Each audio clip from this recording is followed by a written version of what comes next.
Sabiduría. Sabiduría es una palabra que usamos mucho, especialmente los cristianos. Y quiero hablar del tema de la sabiduría de hoy en adelante en unas conferencias aquí para reflexionar juntos de la urgente necesidad que tenemos de sabiduría, particularmente en el tiempo en que vivimos. Saludos aquí de mi casa como siempre. Y quiero compartirles de que una de las cosas de la cual he sufrido como pastor de casi 25 años en el ministerio ha sido las conclusiones de hermanos quienes escuchan enseñanzas y predicaciones, pero luego sacan conclusiones de lo que oyeron que realmente han sido en parte dolorosas, equivocadas, hasta trágicas. Y he sufrido mucho por eso, porque realmente cuando los que predicamos y enseñamos, nuestro fin es ayudar a los hermanos a tener una mejor vida y a ser cristianos más eficaces y eficientes en la vida diaria, pero las conclusiones que algunos hermanos sacan del oído realmente es algo que es un problema serio. Pero no es un problema nuevo, porque vemos de que en la Biblia tenemos casos de personas muy famosas que sacan conclusiones completamente erróneas. Tal vez el caso más trágico o más tremendo es el caso del apóstol Pedro en Mateo 16, de versículos 13 al 33. Aquí Jesús pregunta a los discípulos de qué pensaban quién era él y todos contestan, y conocemos la historia de que al fin Pedro, por revelación divina del Padre, él dice: tú eres el Cristo, el Hijo de Dios. Y Jesús le dice: eso no te lo dio ni carne ni sangre, sino que te fue revelado por el Padre. Después de eso, Jesús empieza a explicar a sus discípulos, y están algo sorprendidos de que él va a tener que sufrir y al fin morir para cumplir su misión. Y en eso Pedro oye este anuncio del sufrimiento, los padecimientos de Cristo, y lo toma de lado y le trata de decir a Jesús: Jesús, de ninguna manera te suceda eso, no puede ser eso.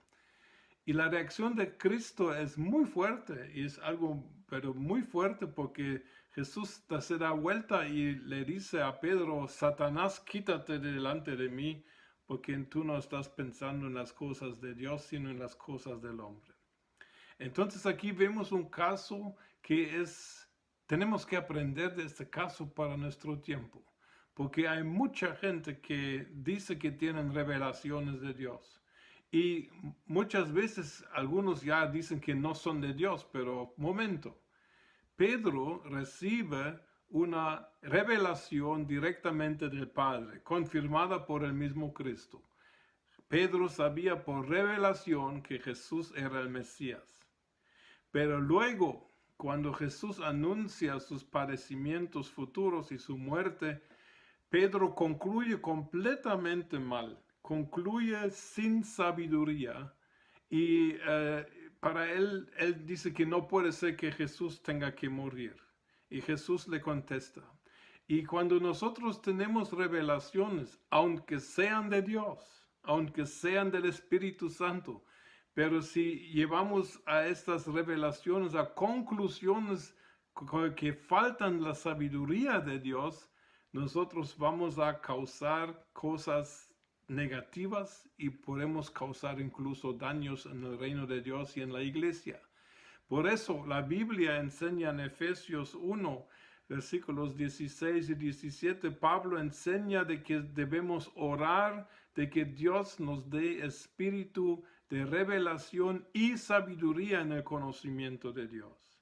Sabiduría es la cosa que puede llevar a una revelación a que realmente tenga su efecto beneficioso y bueno para el reino de Dios y para también nosotros los seres humanos.